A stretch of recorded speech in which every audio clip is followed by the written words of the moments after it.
দর্শক, এখন রয়েছে দেশের পুঁজিবাজার পরিস্থিতি নিয়ে বিশেষ আলোচনা। আর এই আলোচনার জন্য আমাদের স্টুডিওতে রয়েছেন ঢাকা স্টক এক্সচেঞ্জের বর্তমান পরিচালক এবং সাবেক প্রেসিডেন্ট মোহাম্মদ রকিবুর রহমান। দর্শক, আপনারাও আমাদের সাথে আলোচনায় যোগ দিতে পারেন 818-9925 ও 911-3938 নম্বরে ফোন করে। আপনাকে স্বাগত একুশে বিজনেসে।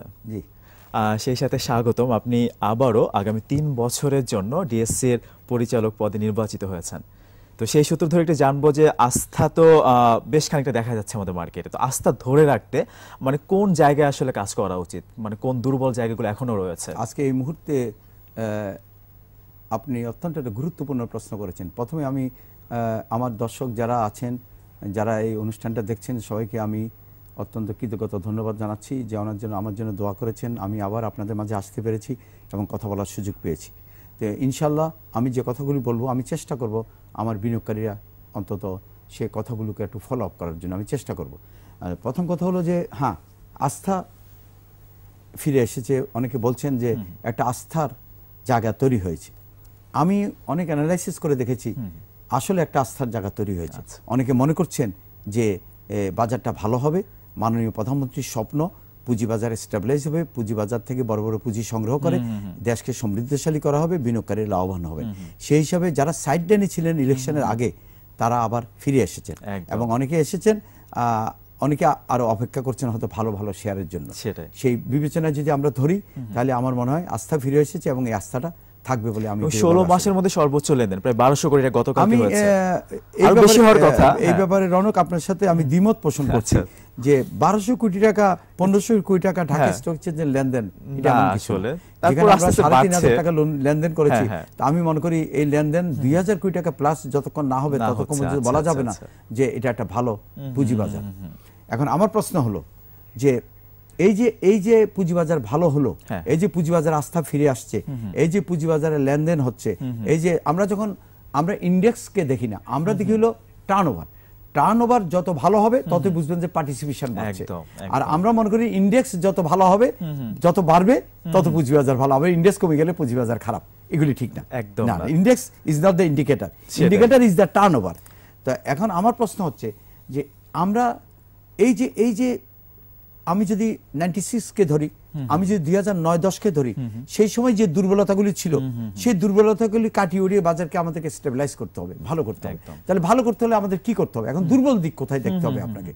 আমরা একটা জিনিস দেখি, আমি দুঃখ পাই, আমি কষ্ট পাই, আমি ফিল করি, আমি যখন দেখি ভালো শেয়ারের দাম বাড়ছে তার সাথে সাথে জেড গ্রুপের শেয়ারের দাম বাড়ে, নন পারফরমেন্স শেয়ারের দাম হল্ট হয়ে যায়, আর আপনার কি জানি কয় আপনার খারাপ শেয়ারের দাম বাড়তে থাকে।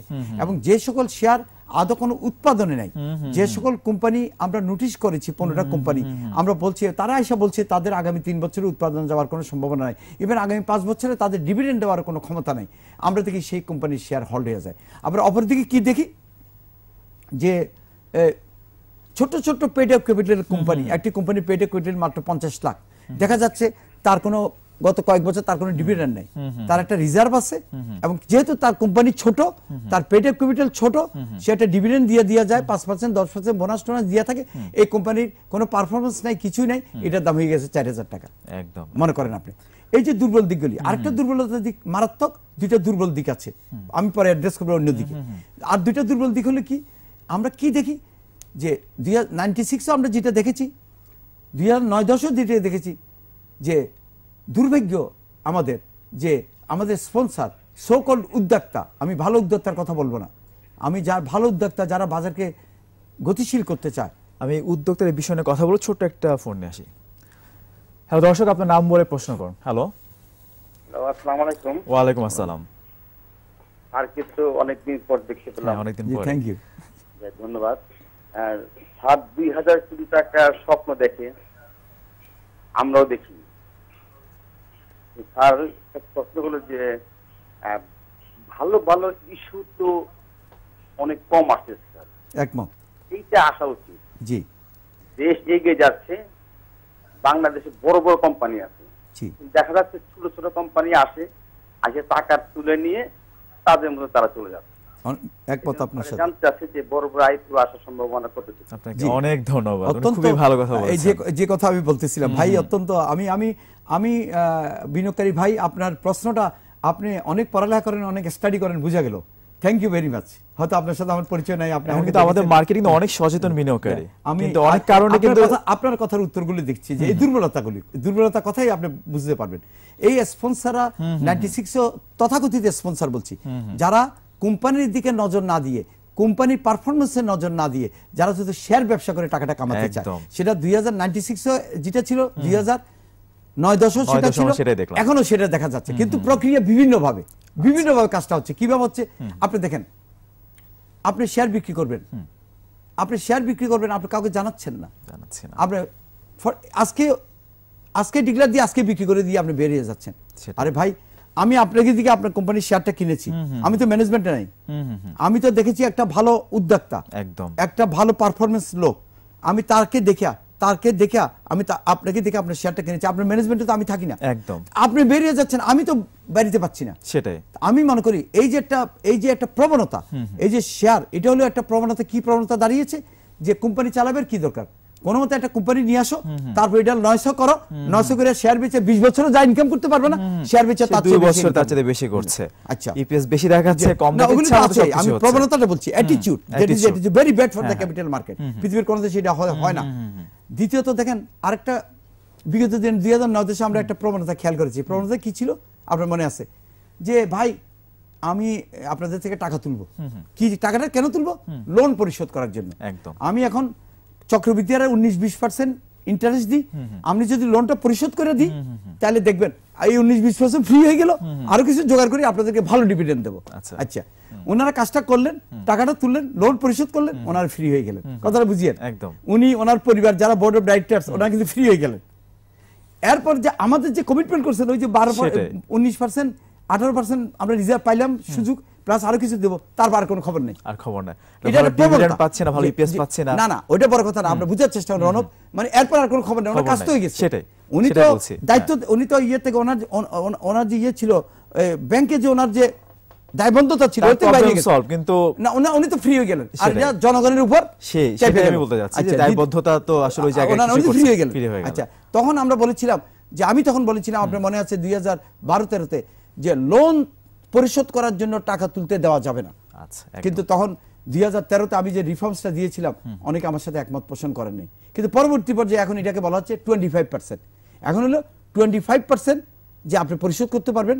তবু যাই হোক, মন্দ হলেও ভালো, ঠিক আছে, আপনার 25%, এর বেশিটা আপনাকে গ্যাস কমিশনে ব্যয় করতে হবে। আচ্ছা, আসেন এখন কি হচ্ছে, এবার আসেন এখন কি হচ্ছে, এটা দেখেন কত সাংঘাতিকতা। 2009-10 প্লেসমেন্ট নিয়ে আমরা কথা বলছি না, এই প্লেসমেন্ট ডুবেছে না জাতিকে, এই প্লেসমেন্ট বিনিয়োগকারীদের ক্ষতিগ্রস্ত করেছে না। একদম এখন আইনের আওতায় থেকে একটা প্লেসমেন্ট ব্যবসা শুরু হয়ে গেছে। কেমন? কোম্পানি আসতেছে, আসার আগেই 10 কোটি টাকার কোম্পানি 50 কোটি টাকা প্লেসমেন্ট করে ফেলছে। আচ্ছা, কেন করছেন উনি? ওনাকে এখন বুদ্ধি তো সবাই দেয়, আমাদের যারা আইপিও নিয়ে আসেন, যারা মার্চেন্ট ব্যাংকার, আমাকে একজন বলছে যে, ভাই আমরা তো এটি বুঝি না, আমাদের কাছে বুঝে আমাদেরকে নিয়ে যায়। আচ্ছা আচ্ছা, তা এটা জিনিসটা কি, যে ভাই আপনার একটা কোম্পানি আছে, এই কোম্পানি কি অবস্থা? ভাই কোনো মতে চলতেছে, আমার একটা ভালো কোম্পানি, আমি কোনো মতে চালছি, বাচ্চারা 1-2 কোটি টাকা প্রফিট, ভালো আছি মোটামুটি, এইভাবে কষ্ট করে চল, এত কষ্ট করার তো দরকার নেই। আপনি এটা এক্সপেনশন করেন, আপনি এটা ঠিকঠাক করেন, প্লেসমেন্টে শেয়ার দেন, 20 বছরে যা কামাইবেন 1 বছরে কামাই দিন। আচ্ছা, তাহলে কি দাঁড়ালো? এখন দাঁড়াইত কি? তাহলে দেখা যাচ্ছে কি, একটা কোম্পানি আসার আগে উনি প্লেসমেন্ট শেয়ার দিচ্ছেন, কোম্পানির পেড ক্যাপিটাল ওনাদের কাছে আছে 7 কোটি, প্লেসমেন্ট দিয়ে দিচ্ছে 14 কোটি, পাবলিকের দিয়ে 2 কোটি। আচ্ছা, প্লেসমেন্ট শেয়ার কি? প্রসপেক্টাস ইস্যু থেকে, যেদিন প্রসপেক্টাস ইস্যু, তার থেকে মাত্র 1 বছর লক ইন, একটু খেয়াল করবেন। আর প্লেসমেন্ট শেয়ারে আবার যদি বোনাস দেন, বোনাস ফ্রি। এর চেয়ে মজা কি আছে? বাস, এখন এই কোম্পানির দিকে না তাকাইয়া, কোম্পানির পারফরমেন্সের দিকে না তাকাইয়া একটা প্রবণতা হয়ে গেছে যে আসার আগে সব প্লেসমেন্ট শেয়ার দাও, প্লেসমেন্ট শেয়ার দিয়া কোম্পানিকে এইভাবে তৈরি করো, করিয়া আর কোম্পানি দেখার কি দরকার, কোনো মধ্যে ইপিএসটা ভালো দেখাও, আর বোনাস দিতে থাকো, আর একটু ভালো হইলে শেয়ারটা বিক্রি করে দাও। এই হলো আমাদের দুঃখজনক। আমরা এইসব বিষয়ে আরো অনেক কথা বলবো, ছোট্ট একটা বিরতি নিয়ে আসি আমরা। দর্শক, এবার নিচ্ছি একটা বিরতি, ফিরে আসবো একটু পরে, আমাদের সঙ্গেই থাকুন।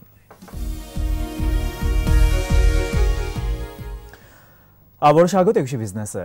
দর্শক, বিরতির আগে দেশের পুঁজিবাজার পরিস্থিতি নিয়ে কথা বলছিলাম ঢাকা স্টক এক্সচেঞ্জের বর্তমান পরিচালক এবং সাবেক প্রেসিডেন্ট মোহাম্মদ রকিবুর রহমানের সঙ্গে আবার ফিরছি আলোচনায়। বিরতির আগে একজন দর্শক ভাই বলছিলেন যে ভালো কোয়ালিটির আইপিও আসছে না। উনি বলছেন যে ভালো আইপিও তো আসছে না। আসলে আমি সিরিয়ালি বলতে চাচ্ছিলাম, তো ওনার উত্তরটা দেওয়া হয়নি আর কি। হ্যাঁ, এখন ভালো আইপিও কিভাবে আসবে আপনি আমাকে বলেন। একটা ভালো শক্তিশালী আইপিও আনার জন্য তো এমন একটা পরিস্থিতি সৃষ্টি করতে হবে যে সরকারি শেয়ার অথবা বড় বড় কোম্পানি যারা পুঁজিবাজার থেকে লং টার্ম লোন নিবে বাধ্য হবে আসার জন্য। আমরা অনেক সময় বলি যে অমুক কোম্পানি আসে না, তমুক কোম্পানি আসে না, এটা আসে না, ওইটা আসে না, এটা আনার তো বন্দোবস্ত করতে হবে, এটাকে আমরা মার্কেটিং করতে হবে। এটা আসলে ঠিক না। আমরা মার্কেটিং করে আপনাকে আনতে পারবো না, পরিস্থিতি সৃষ্টি করতে হবে, আইন কানুন সেভাবে আসবেন। হ্যাঁ, নিজেরা আসবেন। কেন, কিভাবে আসবেন? আচ্ছা, এখন আমি একজন বড় কোম্পানির সাথে আমি কথা বলেছি। আমি বলছি, ভাই আপনি এত বড় একটা কোম্পানি, আপনি পুঁজিবাজার আসেন, পুঁজিবাজার আপনাকে অনেক কিছু দেবে, এখান থেকে করেন, ব্যাংক ইন্টারেস্ট দেওয়ার এটার দরকার কি? উনি আমাকে বলে যে আপনার এখানে আমি কেন যাব? আমি এখানে ব্যাংকে গেলে আমি 1 সেকেন্ডে টাকা পেয়ে যাই, আমার জব দিতে কম, আমার এত কিছু কাগজপত্র জমা দিতে হয় না, এত কিছু করতে হয় না, তাহলে আমি সেখানে কেন যাব? আমি তো এখানে কমফোর্ট ফিল করছি এবং এটা আমার ফ্যামিলি মেম্বারের মধ্যে আছে। কিন্তু ভাই এই জিনিসটা উনি বুঝতেছেন না। আসলে কথা হয়েছে, ব্যাংক ব্যবস্থা থেকে যতক্ষণ পর্যন্ত দীর্ঘমেয়াদী লোন বন্ধ না করতে পারবেন বড় বড় কোম্পানির জন্য, ততক্ষণ পর্যন্ত পুঁজিবাজারে ভালো কোম্পানি আসার কোনো সম্ভাবনা নেই। আপনাকে ট্যাক্স ইনসেন্টিভ দিতে হবে অনেক বেশি, আপনাকে লিস্ট আর নন লিস্টের মধ্যে ডিফারেন্স করতে হবে অনেক বেশি, আপনাকে এই আইডিয়াটা থ্রো করতে হবে, অ্যাট্রাকটিভ করতে হবে। আপনি কিন্তু গায়ে হাত বুলাই টুলাই আপনি ভালো ভালো কোম্পানি আনতে পারবেন না। ভালো ভালো কোম্পানি আনতে হলে আপনাকে অনেক কিছু মানে সুযোগ সুবিধা তাদেরকে দিতে হবে, যেটা তারা অ্যাট্রাকটিভ হবে, তারা আসবে। এবং সহজভাবে ব্যাংক থেকে লোন পাওয়া তাদের সম্পূর্ণ বন্ধ করতে হবে। এবং আপনি ভালো করে জানেন যে ব্যাংকগুলো short term loan, long term বিনিয়োগ তো ব্যাংক করতে পারে। এবং আপনি দেখেছেন বাংলাদেশ ব্যাংকের গভর্নর স্বীকার করেছে, কি স্বীকার করেছে, যে আমরা বড় বড় ঋণ যত দিয়েছি লং টার্ম, তার মধ্যে অলমোস্ট ঋণ খেলাপি। আর এসএমইতে আমরা যত টাকা দিয়েছি স্মল এন্ড ইয়েতে সব রিটার্ন আসতেছে। একদম। তো উনি নিজে এখন বুঝতেছেন, উনি এনকারেজ করতেছেন ওইখানে দেওয়ার জন্য, এখানে নাও দেওয়ার জন্য। এই জন্য বাংলাদেশ ব্যাংকের মুদ্রানীতি আসতেছে। আমি ওনাদেরকে বিনীত অনুরোধ করবো, আপনারা যাই করেন আল্লাহর ওয়াস্তে মানি মার্কেটকে যেরকম গুরুত্ব দিচ্ছেন, যদি দেশের ইকোনমি বাঁচাতে চান, ব্যাংকগুলিতে ঋণ খেলাপি মুক্ত করতে চান, ঋণ খেলাপি বলে তো এখন একটা শব্দ হয়ে গেছে, এটা যদি মুক্ত করতে চান, ব্যাংক ব্যবস্থাকে যদি ঠিক রাখতে চান, তাহলে আল্লাহর ওয়াস্তে আপনারা ক্যাপিটাল মার্কেটকে আপনারা সাপোর্ট দেন। এখন আমি যে কথাটা বলছিলাম, আমার ভাই, যেটা আমাদের অনেক কিছু পরিবর্তন করতে হবে, অনেক অ্যাট্রাকটিভ করতে হবে, ইনশাল্লাহ ভালো ভালো কোম্পানি আসবে। এখন দ্বিতীয় কথা হলো যে স্পন্সরদের, আমি যে কথা বলছি যে এই যে একটা প্রবণতা স্পন্সরদের, এই যে দেখেন স্পন্সর শেয়ার আসার আগে প্লেসমেন্ট শেয়ার দিয়ে বসে থাকেন, একদম ওনাদের যে প্রবণতা হয়ে গেছে শেয়ার বেশি। আর যতক্ষণ পর্যন্ত এগুলি আপনি বন্ধ না করতে পারবেন, ততক্ষণ পর্যন্ত একটা ভালো পুঁজিবাজার, এখানে মানুষ প্রতারিত হবে, একটা ভালো পুঁজিবাজার আপনি দেখতে পারবেন না। রিসেন্টলি আমি কোনো নাম বলবো না, যখন শেয়ারের দাম বাড়ে আমরা স্টাডি করি শেয়ারের দামটা কেন বাড়লো, এই শেয়ারের দামটা কেন বাড়বে, যুক্তিটা কি, আমরা কি বুঝি? আমরা বুঝি শেয়ারের দাম বাড়বে, তার ইপিএস স্ট্রং, তার গ্রোথ স্ট্রং, তার প্রফিট স্ট্রং, তার পে আউট স্ট্রং, কোম্পানি ভালো, পারফরমেন্স ভালো, কোম্পানির মালিক ভালো, তাইলে না শেয়ারের দাম বাড়বে, যত ইচ্ছা তত বাড়বে, কারণ একটা কনফিডেন্স আছে। কিন্তু যখন দেখি কোম্পানি ভালো না, কোম্পানির পারফরমেন্স ভালো না, ইপিএস নাই, তারপর কোম্পানি গত 10-15 বছর ধরে বোনাস দিয়ে শেয়ার বাড়াইছে, তারপরে স্পন্সরদের কাছে সেই পরিমাণ কন্ট্রোলিং শেয়ার নাই, ওইসব শেয়ারের দাম বাড়ে কেমন? এখন এটাই বুঝতে হবে। এটা হলো মনে করেন আজকে মনে করেন এই সেক্টরের দাম বাড়ে, আমরা আপনাকে স্টাডি করেন যে ভাই দামটা কেন বাড়ে, আমার তো আমরা হুজুগে ঢুকে যাই। অনেক বিনিয়োগকারী এখানে বিনিয়োগ এবং ট্রেডিং, আমরা কিন্তু ট্রেডিং এ বেশি ঢুকে গেছি। সাম্প্রতিক সময়ের সেক্টরে কিন্তু আমরা দেখলাম যে শেয়ারের দাম 2-3 গুণ বেড়ে যাচ্ছে। না, 2-3 গুণ না, একটা ইন্স্যুরেন্সের কোম্পানির দাম বেড়েছে, মনে করেন এটা এক সময় ছিল 14 টাকা, আচ্ছা 14 টাকা সামথিং, এটা এখন চলতেছে 43 টাকা। Very good. আমি এটা ব্যাকগ্রাউন্ডে গেলাম, আমি এটার ব্যাকগ্রাউন্ডে গিয়ে দেখলাম কি যে এটা কি অবস্থা, দেখি এটার অবস্থা কেন, দেখলাম যে এটা 10-15 বছরে শুধু বোনাস দিছে, বোনাস দিয়ে শেয়ার বাড়াইছে, শেয়ার বাড়াইয়া এখন আর মালিকদের কাছে শেয়ার নাই, 30-32% শেয়ার আছে, আর সব শেয়ার পাবলিকের কাছে। এখন বোনাস দিয়ে এটারে ফাবাইয়ে তোলা হয়েছে, এটার এমন কোনো স্ট্রং ব্যাকগ্রাউন্ড নাই, স্ট্রং সাপোর্ট নাই যে এটাকে এত গুণ এটা বাড়তে পারে। তা আমার কথা হচ্ছে, আমি তো আপনাদেরকে বুঝতে হবে যে আমরা ট্রেডিং, এখন যদি বিনিয়োগকে ট্রেডিং এ রূপান্তরিত করেন আর ট্রেডিং এ যদি সবাই করেন, তাহলে তো আজাই করে বিনিয়োগ তো আর হলো না। আমরা তো বিনিয়োগকারীকে আহ্বান করি, আর ট্রেডিং তো অবশ্যই করবেন, কিন্তু ট্রেডিং করতে হবে, ট্রেডিং পুরোটা যদি আমি ট্রেডিং করি রিস্কও বেশি। আপনার ছোট্ট পেড আপ ক্যাপিটাল, আমরা বলছি কি যে আপনার ছোট্ট পেড আপ ক্যাপিটাল যার শেয়ারের দাম হওয়া উচিত তার পিই হলো 800 গুণ 1000 গুণ, মানে যেটা কিনার তো ধারে কাছে দিয়ে হয় না, সেটারও দাম বাড়ে। আমরা কি বলেছি যে একটা কাজ করেন না, যে এটা এটা এটা কিভাবে বাড়ে, আপনাকে সুন্দর করে একটা কথা বলি, এটা খুব স্টাইলটাই আলাদা। যে মনে করেন এটার দাম একটা পি ভালো না, কিছুই ভালো না, ছোট্ট পেটে বলে যে রকিব ভাই এটা আপনি কিনেন। আচ্ছা বললাম যে কিনলে কি হবে, এটা কালকে হল্ট হবে দেখবেন। আচ্ছা এটার দাম হলো 2000 টাকা, দেখলাম যে কালকে হল্টে গেল। আসলে হ্যাঁ, বলে যে রকিব ভাই আপনি কিনছেন, আমি না কিনেন, আবার কিনেন, এটা এই 2 দিন পরে আবার হল্ট হবে। কিনলাম না, তো আবার জিজ্ঞাসা রকিব ভাই আপনি কিনছেন, আমি না ভাই এটা কিনতে আমার সাহস দেয় না, এটা আমার সাপোর্ট দেয় না, এটার পারফরমেন্স আমাকে সাপোর্ট দেয় না, না কিনেন। আরে এটা তো খুব স্ট্রং শেয়ার। কিসের স্ট্রং? ছোট্ট পেটা কেটে আমরা ধরাধরি আছে, আমাদের কাছে কন্ট্রোল আছে। আচ্ছা যাই মানে ইচ্ছামতো বাড়াতে পারবে, তারপরে হল্ট হয় না, হল্ট হয় কই এটা আবার 7 দিন পর হল্ট হবে, হল্ট হইছে। আচ্ছা আমি রকিবুর রহমান না হলে বুঝলাম, অ্যাভয়েড করলাম, কিন্তু একজন বিনিয়োগকারী তো এটা বুঝবে না, তারপরে এটা সম্ভব না আসলে। না না সে তো বুঝবে, আরে এই তাই তো হচ্ছে, হ্যাঁ বলতে যে এটা 5000 হবে, ঠিক আছে 5000 যাচ্ছে, তখন সে ঝাঁপাই পড়ে, যখন সবাই ঝাঁপাই পড়ে তখন ওনারা বাইরে যায়, কখন বাইরে যে এটা কইতেও পারে না, তখন এবার হায় হায়। এখন আমরা বলেছিলাম এগুলি সমস্যার সমাধানটা কি? সমাধান তো দিতে হবে, কথা বললে তো হবে না, সমাধান তো দিতে হবে। একটা বাজারটা কিসের জন্য? বাজারটা হলো কর্মসংস্থানের জন্য, বাজারটা হলো এদেশের বিনিয়োগকারীদের জন্য।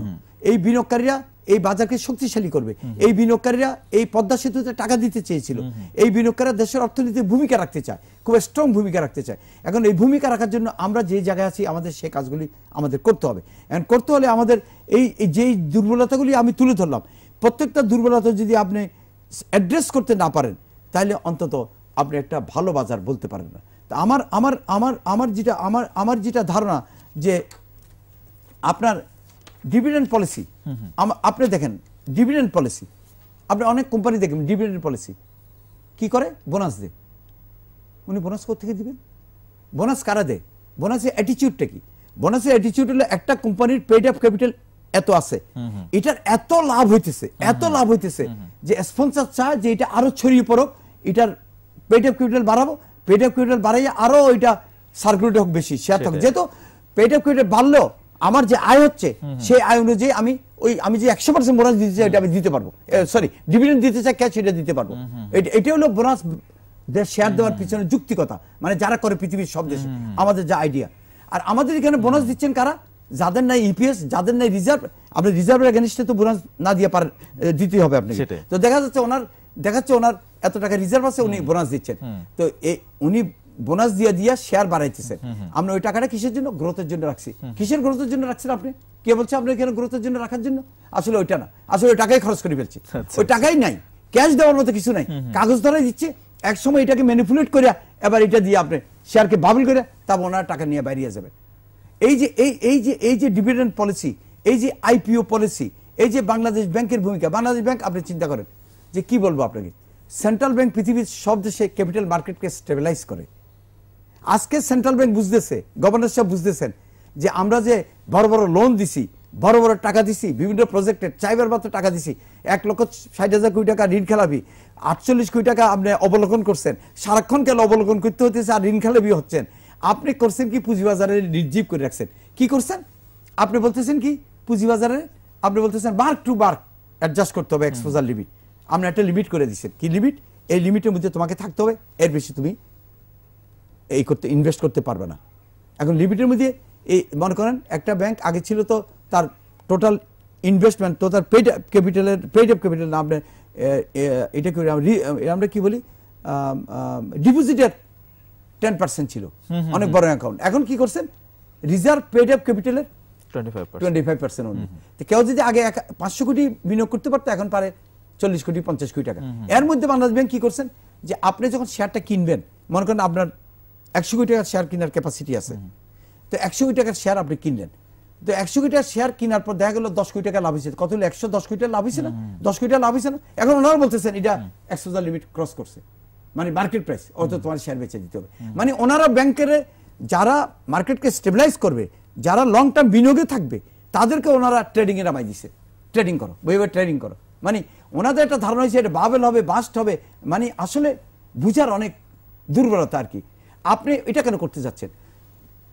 আপনি কস্ট প্রাইসকে ধরবেন, কস্ট প্রাইস আপনি রাখবেন। কস্ট প্রাইস যদি ক্রস করে আপনি অবশ্যই ধরবেন যে তোমার 100 কোটি টাকার লিমিট, তুমি 110 কোটি টাকা শেয়ার কিভাবে কিনবে? No, you can not allow, তোমাকে অ্যাডজাস্ট করো।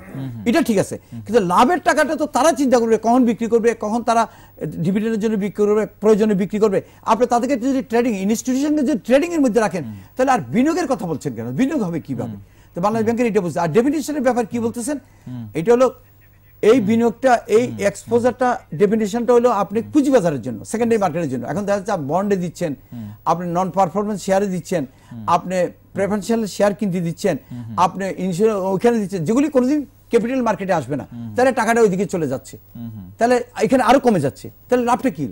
আপনি যে মার্কেট দিয়ে সাপোর্ট দিবেন, সেই সাপোর্টের জায়গাটা তো ছোট হয়ে গেল। তাহলে বড় বড় কোম্পানি আইসা যে একটা মার্কেট চাচ্ছে, সে মার্কেটটা হবে কিভাবে? অতএব এখানে বাংলাদেশ ব্যাংকের সবকিছুকে আপনার অত্যন্ত সিরিয়াসলি টেক আপ করে বাংলাদেশ ব্যাংকের মার্ক টু মার্ক থেকে বাইরে আসতে হবে, ডেফিনিশন থেকে বাইরে আসতে হবে, মার্কেট যদি ভালো করতে চান। সেটা আমরা প্রত্যাশা করছি। এবার আসেন একদমই ছোট করে 1 মিনিটের মধ্যে বলতে আর নাই বলার সুযোগ, 1 মিনিটের মধ্যে আপনি যা বলতে যাচ্ছেন। মিউচুয়াল ফান্ড, হ্যাঁ মিউচুয়াল ফান্ড, মিউচুয়াল ফান্ড তো মার্কেটকে স্টেবিলাইজ করার জন্য হয়, কিন্তু আজকালকার মিউচুয়াল ফান্ড কি মার্কেটকে স্টেবিলাইজ করার জন্য কোনো কাজ করছে? আপনার ক্লোজ এন্ড মিউচুয়াল ফান্ড আর 10 বছর বাড়াইছে, কেন বাড়াইছে? কেন সেটা সবারই না, না ওইদিন যদি এটা ক্লোজ হয়ে যেত, তাহলে বুঝতো যে 100 কোটির মধ্যে 90 কোটি নাই, 90 কোটি না, এটা তো বোকাস।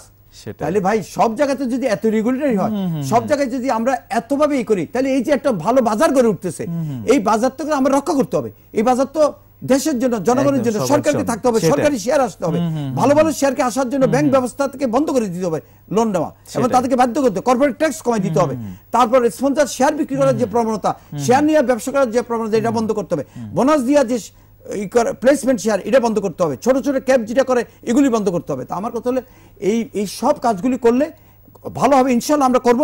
আমি মনে করি বাংলাদেশ সিকিউরিটি এক্সচেঞ্জ কমিশনও করবে, যারা আইপিও নিয়ে আসেন তারা সততার সাথে কাজটা করবেন। সবকিছু মিলে যদি আমরা কাজ করি, ইনশাল্লাহ আমরা আরো অনেক ভালো, বাজার অনেক ভালো হবে। আর এই 1200-100 কোটি, 11 কিছু না আরো অনেক বেশি, 2000-3000 কোটি টাকা মিনিমাম আমাদের টার্নওভার হবে, সেই প্রত্যাশা আমরা করছি। বিনিয়োগকারী যখন আরো সুশিক্ষিত হবে, আরো বেশি বুঝে বিনিয়োগ করবে, এবং বিনিয়োগে থাকবে, ট্রেডিং এ থাকবে না। সেন্ট্রাল ব্যাংক যখন আরো সিরিয়াস হবে, সিকিউরিটি এক্সচেঞ্জ কমিশন যখন আরো সিরিয়াস হবে, ইনশাআল্লাহ বাজার আরো আপনার হাত ধরে আসল পুঁজিবাজার অনেক দূর এগিয়ে যাবে, এই প্রত্যাশা আমাদের থাকলে আপনাকে অনেক ধন্যবাদ আমাদেরকে সময় দেওয়ার জন্য। Thank you. দর্শক, এতক্ষণ দেশের পুঁজিবাজার পরিস্থিতি নানা দিক ও করণীয় কথা বলছেন ঢাকা স্টক এক্সচেঞ্জের বর্তমান পরিচালক এবং সাবেক প্রেসিডেন্ট মোহাম্মদ রকিবুর রহমান। দর্শক, এবার নিচ্ছে আরো একটি বিরতি, বেলা 1:30 আবার ফিরে আসবে বিজনেস আরো আয়োজনে, আমাদের সঙ্গেই থাকুন।